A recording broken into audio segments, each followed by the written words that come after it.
Hey guys, Bryce here from Long Range Shoes Utah. Super excited to be here at SHOT Show 2020. We've been meeting with all kinds of legends today. David Tubb and now Mr. Paul Phillips. This guy is a legend in his own right. As you can see, we've got a fantastically humongous rifle here on the table. We're going to talk about that. We're also going to talk about some of the things Paul has accomplished in the extreme long range world. This guy is lobbing bullets out to 6,000? About 7,000 now. 7,000 yards. And not just praying and spraying, but actually getting some incredible results. So we're going to talk about this incredible rifle, talk a little bit about some tips and tricks and recommendations from Paul, and just kind of some recommendations how you can get into the sport of long range and extreme long range. But first of all, reigning King of 2 Mile, right? Mm-hmm. In the last 4 years, you've won 3 out of 4, and placed in the other one. So last 4 years, you've been on the podium. Yeah, so it's a team sport. So obviously, we won 2 with AB. And then one with my new team. So yeah, and then took 3rd in 18. So last 4 years we finished 3 kings and 3rd place. And was one of those in France? Actually, no, that's another one. That's a different one. Yeah, King of Small France was last year. Last year, and I took 2nd there. It's growing all over. We got 6 or 7 different countries that are picking up King of 2 Mile, and it's growing. It's exciting. A lot of people around the world are, seeing the challenge of engaging targets at extreme long range, and the numbers of all the events. The distances they keep getting farther and farther, and the averages for the long range targets are increasing. So the development of all the accessories and the scopes and the bullets and the barrels and everything really it keeps pushing the manufacturers to develop this stuff. And the big thing here is we're having fun doing this, but it's also a great training grounds for military weapons. Sure. Yeah, this is really the tip of the spear. This is the cutting edge of anything in long-range shooting. So what you guys are learning out at 3,000, 4,000, all those distances is teaching us a lot of what's happening out to 1,000 and even a mile. So, so let's take a second, I guess, and talk a little bit about this rifle and what makes it unique. This is obviously quite the specimen. We just got them packing in through the middle of the SHOT Show and turned a lot of heads. So let's just start at the rear and work forward. Talk to us about this thing. So the McMillan stock, I've been with McMillan for 20-something years now, and it's the foundation. We've won 3 world titles, 11 national championships, over 45 national records, and about 7 or 8 ELR championships. So it's been vetted and it works, and I'm just so proud to be a McMillan sponsored shooter. This particular stock, Kelly came out to the match in 2016, with being a participant there, and a huge innovator, and for a long time, been around for a long time, building military sniper rifles for over 40 years. But they build awesome products. They built the Beast. This is the Beast 1, and it's won a couple of different King of 2 Miles now. But so we start with the foundation of the McMillan Beast, and then we go with the BAT 50 caliber action, the BAT machine. Let me ask a question here. Are you bedding this like you would traditionally, or is this kind of bedding block? Nope, it's conventionally bedded. Alex Sitman with the Masterclass stocks beds all my rifles, so he bedded this one. It's like 3 to 4 times as much bedding as a normal standard rifle. A lot of real estate there. It is. So there's the Alex Sitman bedding of the BAT action inside of it. It's a BAT 50 cal. This can be chambered in 375 Chi-Tag, 416, 460, and 50 cal. You just have to get a different bolt for the 375 Chi-Tag. Obviously a different barrel, but it gives you a good option for running all those calibers. And these are made in Idaho, are they not? Yes. Yep. Idaho. Our neighborhood north. Yep. Now, if you want one of these, get in line. You got to order them well in advance. It do take a while to get here. They're actually getting a little better now. They're fantastic. There's a lot of competition out there. Obviously, a lot of good manufacturers out there, but that definitely makes a great 50 caliber action. Awesome. Let's talk about this barrel. So this is a TACOM HQ structured barrel, right? They don't make the barrel, but they do the structure. I use all Bartline barrels, and a lot of championships and national records at the Bartline, so I stay with them. And this one here, I'm testing out for TACOM HQ. It's a structured barrel. They basically bore holes from the end all the way down. They have these little air inlets to let the gases out. And the benefits of this, obviously, there's frequency going on, more stable frequency. It's bigger around, so there's more cooling effect going on. More rigid, and with all the cooling going on, I've shot 35 rounds and touched the barrel and it wasn't warm. Normally it would be pretty hot. Yeah. So the reason for that is when you're shooting ELR, you have the barrel getting hot, and also with the can, if you're shooting a can, but all that heat from your barrel can get up in front of your scope and give you problems with your vision. Yeah. And obviously they can build a bigger around, stiffer barrel that's lighter than a conventional barrel. Sure. So yeah, there's actually I think 6 or 8 holes that are bored all the way from here all the way down that kind of create. So you get the diameter of the structure, but you're getting a little bit of better heat reduction, heat dispersion. So then up the front we've got a ginormous suppressor. Now I'm kind of surprised to see a suppressor up here. Normally we think of muzzle brakes as being maybe a little bit different, a little more effective at killing recoil and having such a big caliber like this, but also a heavy gun. But I'm sure the guys around you love you using this and not a brick. Yeah, you know what? It depends on the competition. If it's like a world record attempt, 3 shots, or a small rate of fire, we use it. I found it to be very accurate. One test we did with Team AB, we were shooting 2 miles on a 36-inch plate and a bigger target, and we were shooting and hitting plate steel without the can. When we put the can on it, and it still had the same impact. So it was pretty amazing. I've been working with GSL for quite some time now, and I use their products in my hunting rifles and whatnot. So if there's a silencer mandatory match, PRS and those, we're doing development with them as well, and hopefully, for hunting applications, military applications, we're doing testing and evaluation for them. And from what I've seen from this, it's been outstanding. So in my experience, when I run cans, I seem to see a little bit of an improvement in precision with my rifles running a can versus when I'm not. Have you noticed the same thing? I have. There's been several instances where the groups actually increased or actually gotten smaller, and that's a plus. And not only that, but shooting these big guns. If everybody's ever been around a big gun, they absolutely blast your ears. So the suppressed rifle is just such a joy to shoot. It's not even the recoil; it's the concussion. It's just the concussion and give you a headache. Yeah, it'll wear on you big time. So that's awesome. You're running a can. So I do that. And I use these in training a lot. For training scenarios, where you can talk to your people, understand what they're saying. Is this hearing safe? Absolutely. Awesome. That's great. So you mentioned TACOM HQ structured the barrel for you. So you go buy a barrel, and you have to get it in a humongous diameter. You send it to them. They do the structuring, so it's a separate process. They also make the Charlie Tarak and the Charlie and the Delta. So talk to us a little about those and what they are. So we Team GPG, we win competitions and we train hard. We also were in contact with TACOM HQ to test their Charlie and Delta at extreme ranges. So this Charlie, if you have whatever your optic you're running, it gives you so much elevation. If you're getting out distances of 1.5 to 2 miles, you may run out of elevation in your scope tube. So they produce the Charlie, and that basically is a quick rail-mounted or scope-mounted device that basically works as like a prism with mirrors, and it gives you a different sight picture up to 800. Shifts your image basically down a certain number of minutes of angle or mils. Sure. So it's up to 800 minutes of angle.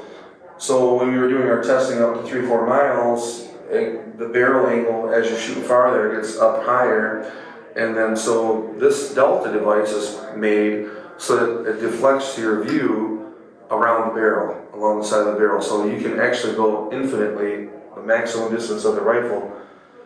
You can shoot as far as you want. So we've been testing this for TACOM HQ, doing these extreme fun shoots up to 3-4 miles, and also developing, learning a lot of things about every aspect of ELR and employing those items into, winning King of 2 Mile. Actually, we didn't just win as a team. We finished first, third, and fourth out of 80 shooters. So wow. That's you have to do your homework, and you have to prepare yourself, and you have to understand everything about it, ballistics and load development, and working as a team, communication, spotting, wind. There's just so much stuff that goes into it, and if you're not tracking with what's going on, you'll pretty easily miss target. Sure.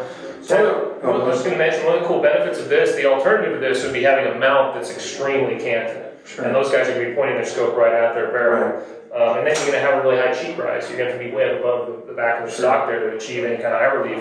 So the beauty of this is you can keep 100-yard zero, which you have on this rifle. Yes. Right? Yes. And you throw that on there, and you're added 200 minutes of angle. Now you're 0 to 2,000, 2,500, 3,000, Sure. whatever. Yeah, a lot of people use the elevated bases, and some have been way up high.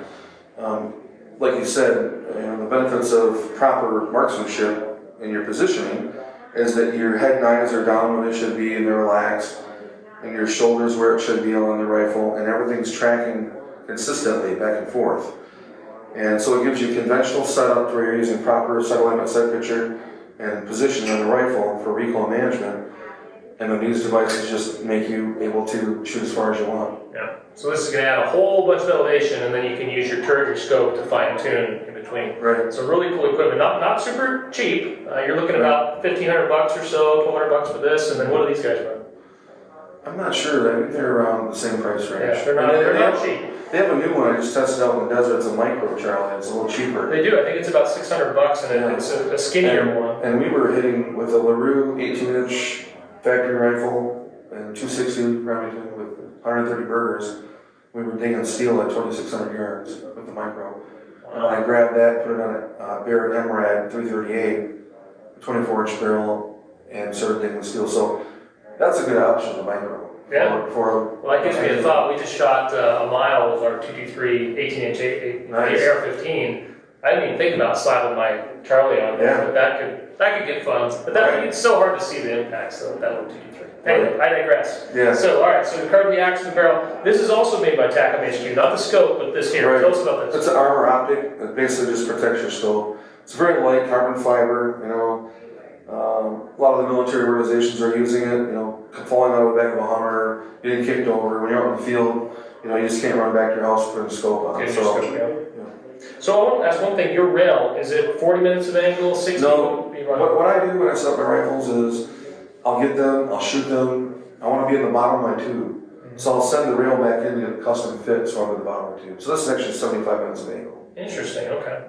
So you went up and shot it, determined where you were within the range. And then you fill the scope, you've got 120 minutes, but you don't know where that zero is going to be in the middle. Well, these are advertised 100 minutes of angle, but the ATAC R735 actually this one has 129. Wow. So it has 129 in the tube and another 80 in the reticle. So that's over 200 minutes of angle. And are you running a second focal or first focal? No, this is first focal plane. Interesting. And the reason for that is we engage targets so fast that you don't want to worry about wondering what the values are. Index points are. Yep. Interesting. I know a lot of guys run the second focal plane just to have a finer reticle. We did originally, but these are a little faster. Maybe for bench rest or F class, it might be a little better with a finer reticle. So probably one of the videos that I've done on my channel that's probably I'm most proud of is one about why every rifle needs a bubble level. And it's amazing that I get any argument about it at all because the video is very compelling. It's kind of hard not to see the reason, but I noticed that you have a bubble level, so I'm curious to hear from you. Tell us about why you use a bubble level, why everybody should use a bubble level on their rifle. Sure. That all evolved from being on the U.S. rifle team for quite a long time, 3 cycles of 3 world championships, and through practicing and testing and evaluating our shooting, positioning and our rifles, we learned early on that the levels were paramount. When you can't your rifle at center ranges, you'll have a miss or a cross shot. So the levels are paramount in long range shooting, especially ELR is even more extensive. So we use the Holland Signature Series. We did a bunch of tests with a bunch of different levels, and we found this one to work the most consistent. So yeah, we're using the level, and then also too, I'm using a Bixby trigger for Bullet Central, and also the Phoenix bipod. This year though, they changed the rule of folder, so we'll have to see what that goes for King of 2 Mile. An Atlas or like an Evolution bipod or something. Sure. You gotta have a beefy bipod to hold this thing up for sure. Yeah. And then going inside of the ammunition, it's probably another one of the most important details. So this is a 416 Barrett, and we're using the 550 grain cutting edge with Vitivery 20 and 29 powder. Show that to them. You keep talking. What I like to do is initially, whenever I get a new rifle and I do load development, I'll load develop it. I do all my testing at 500 yards and early in the morning or late in the evening. And I'll do, 5-round shots at 500 yards, and I'll see kind of where my velocities are, where my SDs are, and then I also look at group sizes, and I like to get the round groups that are smaller. So you find a nice node where you have a nice round group with low SD, and then I take it from there and I go to 1 mile and 2 miles, and I test that distance. Because there's things that can happen if the bullet doesn't transition well through trans and subsonic speeds, and they can become unstable. So you need to test that. So the cutting edges have been, I think the last 5 out of 6 King of 2 miles were won with cutting edge, and I believe there was 5 hits at 2 miles in the history, and I believe 4 out of those were cutting edge. So they have a unique feature to them, that the ring on them, right? I didn't show that. Yeah, so they have a neat patent on the seal tight band, and essentially that's about the only thing that touches. So your pressures stay low, and they are very stable. They're not the highest VC of all the bullets out there, but I feel that they're the most stable going through trans and sub, and that really is important for going 2 miles. If I remember from watching their video, they talk about it, they're basically sacrificing a little bit of VC, but they're creating a little more consistency. Sure. So it's a little bit like Tubbs' ring, the nose cut ring or whatever. It's similar, yes. It's the same type of thought process on bullet technology. It's interesting. When does this go transonic? Well, it depends on where we're shooting. If we're, sea level, it's somewhere around, high 2000s, 26 to 28. If it's up in Raton, we're pushing almost 2 miles. So it's, it's definitely, definitely reaching out and touching something, and then when we go, 3 and 4 miles, that bullet, it stays stable. So we've had groups, 3-4 shot groups at 4 miles, less than 10 feet. Wow. So it's not just spraying and praying, So the things we're learning in that process, we bring back to, 1 to 2 miles. Mm-hmm. So that's kind of our goal. And that leads me into, the biggest talk on the internet is, I get asked a lot of questions, there's a lot of debate on records. Who holds the world record? Yeah, so our take on it is, exhibition shooting, 3-4 miles, stretching out, we're having fun, we're doing development and research. We utilize all those things to help us win competitions with a standard set of rules. There really isn't a governing body right now. We don't have like an organization. We have several different groups of, clubs or small groups that have their rules. Come out and shoot our match of the expedition. Sure, you have the King of 2 Mile NRA Dealer National Championship. That's the one that I run. You have the Spear Point World's Longest Shot Challenge. There's another match in Georgia, and there's a couple other ones that are just starting up that are going to be holding matches. So I'd like to eventually see a common bring together where we have standardized rules so that if I'm a new shooter and I want to come in and buy a rifle and build one, I can travel anywhere and compete. You don't have to reconfigure your rifle to match the rules of that match. Sure, and also, ELR Central, I helped with that creation, organizing the world record attempt, where we go 3 for 3 on a 36-inch plate, and we're over 2,300 yards now. Mm-hmm. So that's pretty impressive. So that format means that you get down, you get 3 shots. If you miss your cold bore shot, no warm-ups, no sires, no nothing, you miss that cold bore, you're done. Right. So you got to hit cold bore, hit again to even move on to the next distance. Sure. So that's why you guys are shooting 7,000, but 2,300 is... Sure, so when I say record, I would say that would be a credible record. Yeah. What we do is fun, it's an exhibition shot. In its own definition, some people may say, well, that's the farthest shot, single shot and impact, that's fine. But it really is. But did it take 10 rounds to get there? But there's no definition on how many rounds, so it's a personal best. Well, too, if you're out there by yourself with your team and you don't have 50 other competitors that are working against you, it's different. So it's a little bit like our Moto Challenge, our idea is to get guys that are sitting at home on the couch, they've never shot in front of anybody else before. It's not a hardcore expert competition. It's a beginner match. It's guys that come out of any level, no real strict parameters. Sit down, you get 10 shots, you hit it, you don't. And that's get them out of the shadows. Absolutely, and that's what it's all about. We're growing in numbers all over in the areas of long-range hunting, competitive long-range shooting, extreme long-range shooting, the milk jug challenge. So there's a lot of different things that you can get out there and do it. Depends on what your application is, but, and that kind of segues into, for the new shooters that want to get involved, I highly stress before you do anything, you research where you're going, knowing where the land is, who the landowners are, if it's public or state or federal or privately owned, if there's intersecting roads going across where you're shooting, you really need to do your reconnaissance and go out there and figure out what's what. If it is public land, you figure out you need a permit. You need a permit from BLM, which they do require permits. All that stuff because, and another thing for safety, your target backstop and beyond.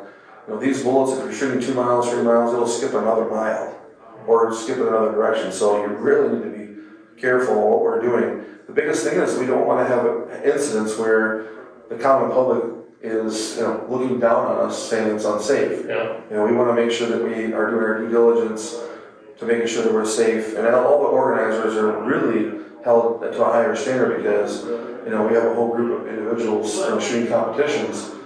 So I just, I put out that, just be careful and, make sure that you're, following the rules and not ticking off your neighbors. Sure. It seems like the whole world, the media, everything is so anti-gun nowadays, and we've got to do everything we can to be ambassadors for that sport. And having one bad incident can really mess up a whole lot of good effort that's been put into to make a good example. So then once you check out your areas and you get permission, what have you, then you can reach out to some events and go witness the King of 2 Mile or an NRA match or Spear Point match. Go talk to the guys that are finishing the top 5 or top 3.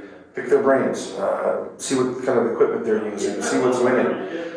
And then once you get some ideas of maybe what type of rifle that you'd like to build and what type of caliber, then maybe reach out to somebody like him with the long-range shooting class or other long-range training out there. There's a lot of places, resources to reach out to learn these fundamentals of long-range shooting. And then, after that, you can work yourself up into maybe going to a few matches, just getting out there and, taking the dive and getting into it and, learning as you go. There's a lot of different applications, right? So some people just want to go have fun and maybe make a milk jug challenge.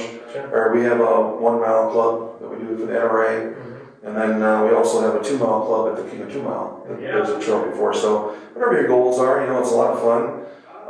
I think that people will be surprised at how well they can do. Well, I think the cool thing is you can go out in just a couple of hours of a competition and you'll learn more than a whole lot of sitting on your couch doing a lot of research online or spending a lot of money on stuff that maybe you don't fully understand or that someone else might say, that's not the best way to go.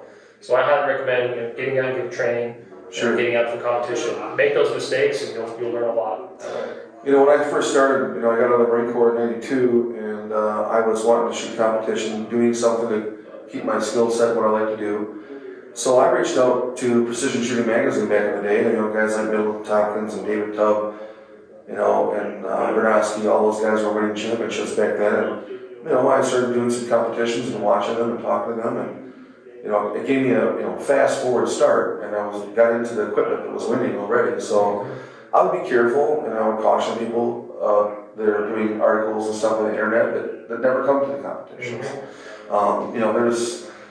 There's some things out there. I would just caution people to try to. I have that conversation with a lot of folks that write me or call me and say, hey, I want to decide between this rifle or that caliber or whatever. And a lot of times they look to the military, but the military has very different standards and very different requirements of what they're trying to do. They're not always shooting the best and greatest thing out there. They're shooting the thing that they have the most of or that's most effective or maybe it's been around forever. Well, it's a different application. So, absolutely, different set of parameters. But with the competition world, these guys they're looking for the best thing that's possibly out there, and they're the best of the best of the best. So it's a great place to start. And I think by looking at the numbers across the board, a lot of times people ask me, are they getting better? Well, yeah, they are getting better.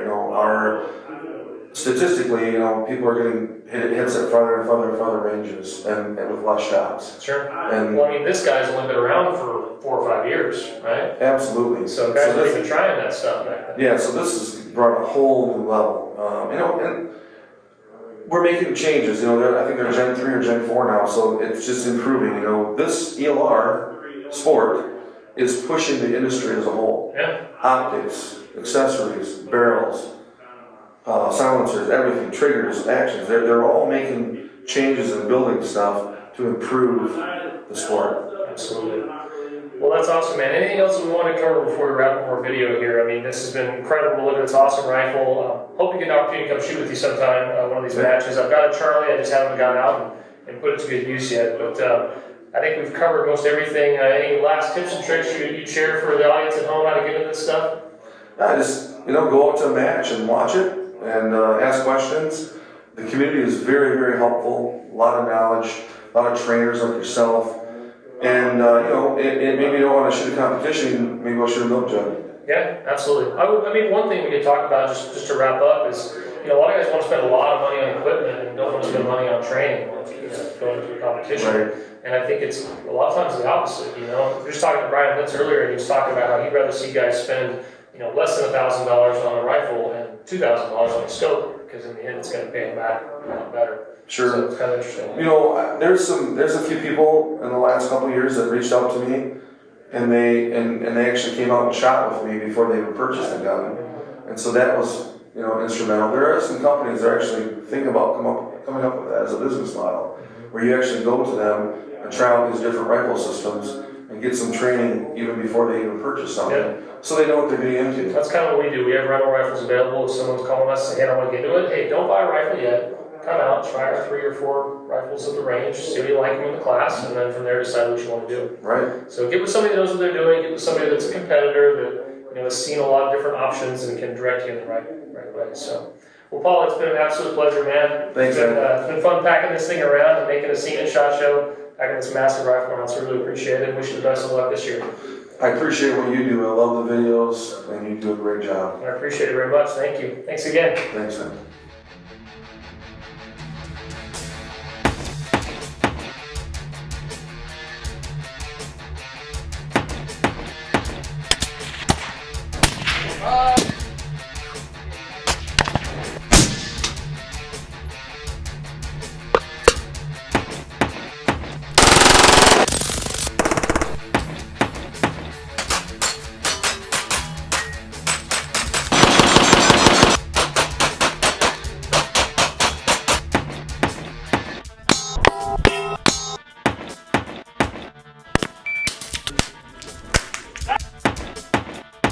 All right, SHOT Show 2016. Hi, I'm Kelly McMillan. We're going to give it a shot right now.